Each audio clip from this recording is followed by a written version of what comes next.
again is that, well, let me just say as a one-liner and then I won't say anything else about it. Without a shadow of a doubt, it's the future of the adult entertainment industry. Okay, that's as far as I'm concerned. But it seems to me that there's all sorts of scope to try and utilise the immersive capabilities that something like Second Life does provide in an educational context. For me, I had I'm 43 now, so I had my midlife crisis 2 years ago. So my midlife crisis involved deciding I was going to teach myself how to play the guitar. I'm going somewhere with this story, if you just bear with me. But like most people, my age, I can probably, I can afford to go and buy a guitar, but I can't afford to go and turn up for lessons. Plus, all the muscles in my hands are shot to pieces, so it's going to take me ages to learn what a 6-year-old would learn, in a week. It's going to take me a lot longer. So what I need is help. If I'm going to pick this thing up, I need help.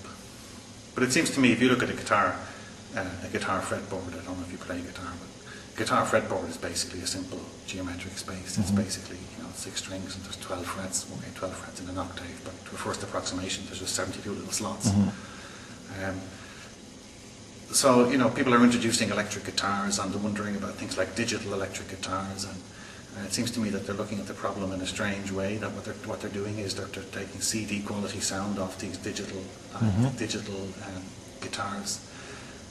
Allocating a complete channel to each string coming off the guitar. And I'm sure you can do absolutely wonderful things with that if you're the Edge. But all I want to do is figure out how to finger a G major chord. So it seems to me that you could have a simple physical device which would just sit over the neck of a guitar and effectively just give you those data points and allow you to upload those data points into a Second Life environment. So that would allow people like me to do what they really want to do, which is that even if they can only play cowboy chords, to be able to do it in the context of a real band. I don't know if you used Second Life, but there's I think it's the future of MySpace, because what we're seeing is an awful lot of situations where people actually turn up. They do gigs in Second Life. There are blues clubs. If you turn up at 10 o'clock, then someone will turn up and they'll take the stand and they play in the band.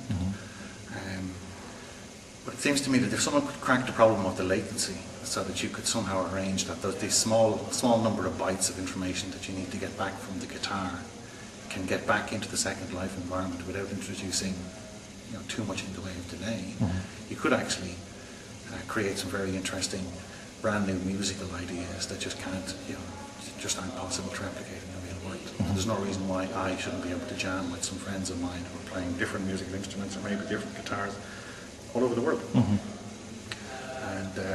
And so I think there's Guitar Hero, which is something is coming at it from a different perspective, which is from the perspective like that it's a toy guitar. But I think coming at it from the other end has got all sorts of interesting perspectives. I think from a commercial perspective, what I like about that one is that there's a physical aspect to it, in that there's this thing, and you have to have that thing, the physical thing, in order to utilize the software, and that there's an obvious channel for getting this stuff out to the marketplaces through either the physical world of music stores, which show no sign of going away in the same way that, say, travel shops went away, and the usual stuff up on eBay and what have you. But because it's a physical thing, immediately it's worth X dollars. It doesn't matter. It'll never hit a price point of 0 as a consequence. So, I think there are a lot of people in the music industry who are thinking that, agonizing over what are we going to do in a world where everything is completely digital. Well, everything's only completely digital if you set it up to be completely digital. There are some ways in which you can build physical devices in such a way that they become part of the value proposition, and people will pay money for things that physically come in the post, and put your software up on BitTorrent for them. Give the software away for free and sell the physical devices. So that was just another one. I've got some specific ideas around that. If anyone wants to talk to me about it, I'm happy to do so. What else was I going to talk about?